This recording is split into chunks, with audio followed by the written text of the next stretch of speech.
बिस्मिल्लाहिर्रहमानिर्रहीम, अस्सलाम वालेकुम। Welcome to my YouTube channel study with Afshan. Students, आज हम करने जा रहे हैं क्लास 8 का जनरल साइंस का chapter number 2 human nervous system के बारे में आज हम पढ़ेंगे। तो ये बुक आप देख सकते हैं, ये साइंस की बुक है, फैक्ट फाइल क्लास 8 की 3rd एडिशन ऑक्सफोर्ड। ठीक है, सब्सक्राइबर की रिक्वेस्ट आ रही थी कि जनरल साइंस से रिलेटेड वीडियोस अपलोड करें, तो उनकी रिक्वेस्ट पे मैं आज जनरल साइंस का फर्स्ट लेक्चर आप लोगों को देने जा रही हूं और उम्मीद करती हूं कि आपको इस लेक्चर की अच्छी तरह से समझ आएगी, क्योंकि जनरल साइंस ऐसा सब्जेक्ट है जिसमें आपके कॉन्सेप्ट क्लियर होना जरूरी है। आप कॉन्सेप्ट क्लियर करके जब आप इसके लेक्चर्स को अटेंड करेंगे, और दूसरी बात यह है कि फिर आप इसको ओन वर्डिंग में लिख सकेंगे, क्योंकि आप देख सकते हैं कि इतने बड़े बड़े टॉपिक्स होते हैं, उनको आप थ्रू आउट याद नहीं कर सकते। आपने लेक्चर को जब सुनना है तो लेक्चर को अच्छे तरीके से सुनना है, जहां से समझ नहीं आई वीडियो को बैक करके फिर से समझना है, आपके माइंड में सब कुछ बैठ जाएगा और इस तरह आप अपने अल्फाज में वो सब कुछ एक्सप्लेन कर सकते हैं। ठीक है, तो चैप्टर नंबर 2 है, ये हमारा ह्यूमन नर्वस सिस्टम के बारे में है। इसका फर्स्ट टॉपिक करेंगे जो कि है ब्रेन के बारे में। ठीक है, आप देख सकते हैं ये ब्रेन का टॉपिक है। The brain is wrinkly grey organ that is located inside the skull. Brain क्या होता है? ग्रे ऑर्गन होता है। ठीक है, आप देख सकते हैं इसकी शेप को, जो कि कहाँ पे पाया जाता है? इनसाइड द स्कल पाया जाता है। It is protected by layer of fluid. इसको प्रोटेक्ट किया होता है एक लेयर ने, जो कि फ्लूइड की होती है, और वो कहाँ पे होती है? Which lies between it and hard bone that surround it, जो कि इसके यानी स्कल और हार्ड बोन जो इसकी गिर्द होती है उसके दरमियान में वो लेयर पाई जाती है। Human brain is like very powerful computer. इंसानी दिमाग एक पावरफुल कंप्यूटर की मानिंद है। इट स्टोर मेमोरीज, ये अपने अंदर चीजों को स्टोर करने की, यादाश्त स्टोर करने की इसमें एबिलिटी होती है। मेक जजमेंट, ये अंदाजा लगा सकता है। And analyse and control how we think and respond to things happening around us. इसके अलावा हम ब्रेन के जरिए ही सोच सकते हैं और अपने इर्द गिर्द जो हो रहा है उस पर गौर कर सकते हैं। At the same time the brain automatically control things like heart beat. इसके साथ ही ब्रेन क्या करता है? कंट्रोल करता है बहुत सारे दूसरे फिनोमेनास को, जैसे कि हार्ट बीट है, ब्रीथिंग का अमल है। हार्ट बीट दिल की धड़कन, ठीक है, ब्रीथिंग सांस लेने का अमल। Even when we are sleep, हत्ता के जब हम सो भी रहे हों तब भी ब्रेन, हार्ट बीट, ब्रीथिंग, इस सारे सिस्टम पे इसका क्या होता है? कंट्रोल होता है। नेक्स्ट में देखें, the brain can be divided into 3 basic units. Brain को 3 बेसिक यूनिट्स में डिवाइड किया जाता है, fore brain, mid brain and hind brain. Fore brain के बारे में पहले पढ़ते हैं। इसमें क्या कहा जा रहा है? The fore brain is the largest, ये सबसे बड़ा हिस्सा है, and most highly develop part of human brain. इंसानी दिमाग का सबसे हाईली डेवलप पार्ट कौन सा है? Fore brain. It consist primary of the cerebrum, यानी ये जो कंसिस्ट होता है, बना होता है, सेरिब्रम से बना होता है। Cerebrum seats at the top most part of the brain. Cerebrum जो है वो क्या होता है कि टॉप मोस्ट पार्ट है किसका? ब्रेन का। फोर ब्रेन पार्ट्स में क्या क्या शामिल होता है? सेरिब्रम होता है, हाइपोथैलेमस होता है और थैलेमस होता है। अब इन तीनों के बारे में मैं आपको बता दूं ये क्या होते हैं। Cerebrum the largest part of brain, ये सेरिब्रम लार्जेस्ट पार्ट है ब्रेन का। This is thinking part of brain, यानी इसके जरिए सोचा जा सकता है। Dealing with conscious thought, reasoning, memory, emotions, जो कि थिंकिंग हमारी किस तरह की होती है कि जिसमें हम सोचते हैं, कोई वजह पेश कर रहे होते हैं, कोई यादाश्त होती है, कोई हमारी इमोशंस होती हैं। And control of body movement, और बॉडी को हम मूवमेंट को कंट्रोल करने के लिए कौन काम करता है? Cerebrum. Such as kicking a ball, जैसे कि अगर हम बॉल को किक लगाते हैं, और डांसिंग, या डांस करते हैं। यूजिंग वॉलेंट्री मसल्स, उसके लिए हम वॉलेंट्री मसल्स को यूज करते हैं। ठीक है, वॉलेंट्री मसल्स आर दोज। अब आप सोच रहे होंगे कि वॉलेंट्री मसल्स कौन से होते हैं?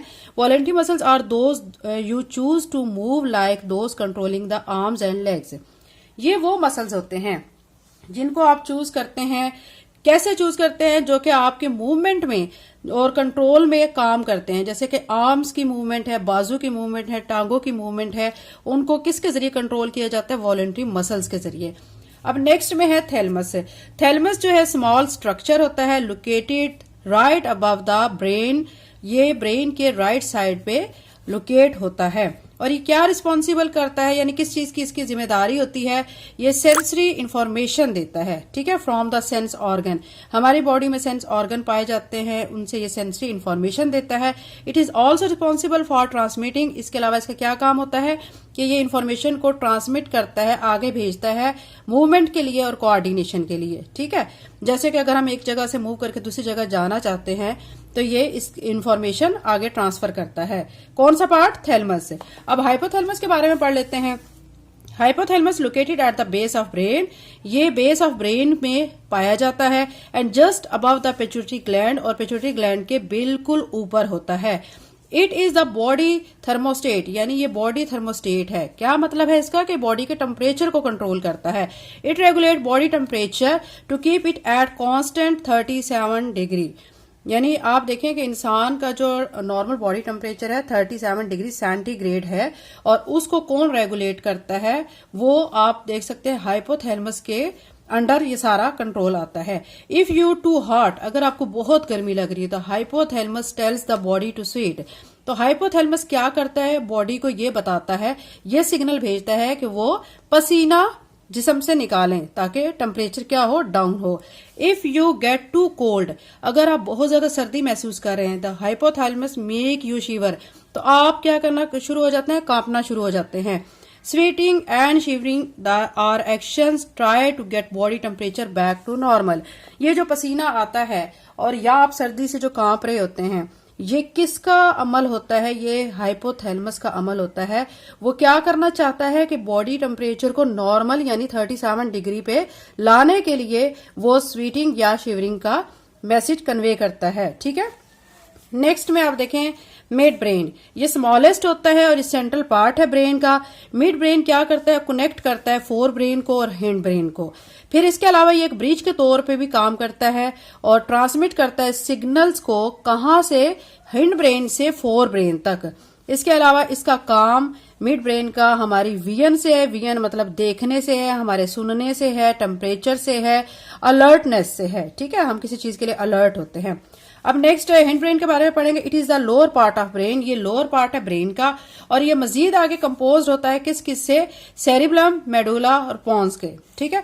सेरिबलम कहाँ पे पाए जाते हैं? ये ब्रेन के बैक पे पाए जाते हैं, बिनथ द सेरिबलम, और सेरिबलम के नीचे। दिस पार्ट ऑफ ब्रेन, ये पार्ट ब्रेन का क्या करता है? ये बैलेंस कायम करता है, कोऑर्डिनेट करता है मूवमेंट में। कोऑर्डिनेट का मतलब मदद करना, सच एज राइडिंग बाइक और स्विमिंग, जैसा कि घुड़सवारी, बाइक चलाना या स्विमिंग, ये सारे काम जो हैं ये सारे थिंकिंग के बगैर भी होते हैं, और इन सबको सरअंजाम देने वाला कौन सा पार्ट है? सेरिबलम है, ठीक है। अब नेक्स्ट में हमने पढ़ना है मेडुला के बारे में। आप यहाँ पे देख सकते हैं मेडुला जो ब्रेन स्टेम है, located where the brain connect to spinal cord. अभी कहाँ पे पाया जाता है? ये वहां पे पाया जाता है जहां पे ये कनेक्ट कर रहा होता है स्पाइनल कॉर्ड से। It is where the involuntary action, ये अब involuntary action that keep the body alive, जो कि हमारे बॉडी को अलाइव रखते हैं, सच एज ब्रीथिंग, यानी इनवॉलेंट्री एक्शन। अब हम सांस लेते हैं वो हम अपनी मर्जी से नहीं ले रहे होते, ये इनवॉलेंट्री एक्शन कहलाता है। हार्ट बीट, दिल की धड़कन, उसमें आपका कोई अमल दखल नहीं है, ठीक है, ऑटोमेटिकली हमारा जो दिल है वो धड़क रहा है, हार्ट बीट हमारी ऑटोमेटिकली है। तो ये जो चीज है हार्ट बीट, ठीक है, और ब्रीथिंग, ये दोनों इनवॉलेंट्री एक्शंस में आ रहे हैं, ठीक है, और ये कंट्रोल किए जा रहे हैं, ठीक है। Involuntary actions work automatically without you having to think, ये वो इनवॉलेंट्री एक्शंस है जिनमें आपको सोचने की जरूरत नहीं होती, ठीक है, which are accomplished by involuntary muscles, और इनको इनवॉलेंट्री मसल्स कर रहे होते हैं इन द रिब केज के अंदर, हार्ट एंड डाइजेस्टिव सिस्टम, ठीक है। अब पॉन्स के बारे में पढ़ेंगे। इज अ स्ट्रक्चर, एक ऐसा स्ट्रक्चर है दैट लिंक्स योर ब्रेन, जो आपके ब्रेन को स्पाइनल कॉर्ड के साथ क्या करता है? कनेक्ट करता है। पिट्यूटरी ग्लैंड अटैच होते हैं ब्रेन के बेस पर, ये क्या प्रोड्यूस करते हैं? केमिकल्स, जिनको क्या कहा जाता है? हार्मोन्स। हार्मोन्स क्या करते हैं? Regulate the amount of water and sugar in body, body के अंदर पानी और शुगर की जो मिकदार है उसके सिलसिले में हार्मोन काम करते हैं।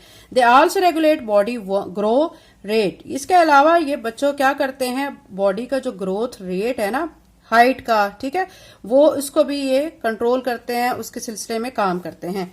नेक्स्ट में देखें the cerebrum in detail. Cerebrum के बारे में आपको मैं पहले ही बता चुकी हूं, लेकिन अभी आप इसको डिटेल में पढ़ेंगे। सेरिब्रम के बारे में ये जैसे कि यहाँ पे देख सकते हैं, हमने शॉर्ट वे में इसको पढ़ा है, ये आपके सामने मैं शो कर रही हूँ। अब यहाँ पे हम इसको डिटेल में पढ़ेंगे। अब शॉर्ट में भी आ जाता है, लॉन्ग में भी आ जाता है। शॉर्ट में आ गया तो फिर आप वो लिख सकते हैं और लॉन्ग में फिर आप ये वाला लिखेंगे। Cerebrum in detail, the large outer layer of cerebrum has lots of folds and creases which gave the brain its characteristic wrinkly appearance। ये आप देख सकते हैं कि wrinkly appearance होता है।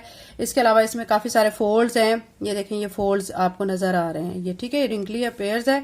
आउटर सरफेस सेरिब्रम की क्या कहलाएगी? Cerebral cortex. डिफरेंट एरियाज जो होते हैं सेरिब्रल कॉर्टेक्स के, वो रिसीव करते हैं इंफॉर्मेशन को सेंस ऑर्गन से और वो डील करते हैं मूवमेंट को। कौन सी मूवमेंट होती है? बॉडी पार्ट्स की मूवमेंट होती है। The diagram show where these areas are located. ये आप डायग्राम को गौर से देख सकते हैं। अब ये आपको शो किया गया, ये सेरिब्रम है, फिर यहाँ पे आपको मेडुला शो किया गया है, स्पाइनल कॉर्ड है और ये आपको सेरिब्रम शो किया गया है। अब नेक्स्ट में पैराग्राफ में आप देखें, the cerebrum is made up of 2 halves, यानी सेरिब्रम 2 हाफ्स से मिलकर बना होता है। Cerebral hemisphere, the right cerebral hemisphere process करती है इंफॉर्मेशन को from left side of body and left cerebrum hemisphere process करता है इंफॉर्मेशन को from right side of body. All the cerebrum hemispheres are connected, ये जो हेमिस्फीयर्स हैं ये कनेक्टेड होते हैं। Each has its own specialised function, हर एक का अपना एक खास फंक्शन है, ठीक है। तो ये बच्चा आज का लेक्चर था हमारा ब्रेन से रिलेटेड। आपको उम्मीद करती हूँ अच्छी तरह से इसकी समझ आ गई होगी। अगर कहीं से समझ नहीं आती तो आप वीडियो को बैक करें और दोबारा से समझें, कॉन्सेप्ट क्लियर किया करें, क्योंकि कॉन्सेप्ट क्लियर करना बहुत जरूरी है, क्योंकि फिर आप इससे इसको ऑन वर्डिंग में भी लिख सकते हैं। अगर आप चैनल पे नए हैं तो चैनल को सब्सक्राइब करें, वीडियो को लाइक करें, लिंक को शेयर करें। अगर आप लिंक को शेयर करेंगे तो बहुत से बच्चे इसको देखेंगे और अप्रिशिएट करेंगे, तो फिर इससे वीडियो बनाने वाले की फिर हौसला अफजाई होती है। Thank you and Allah Hafiz.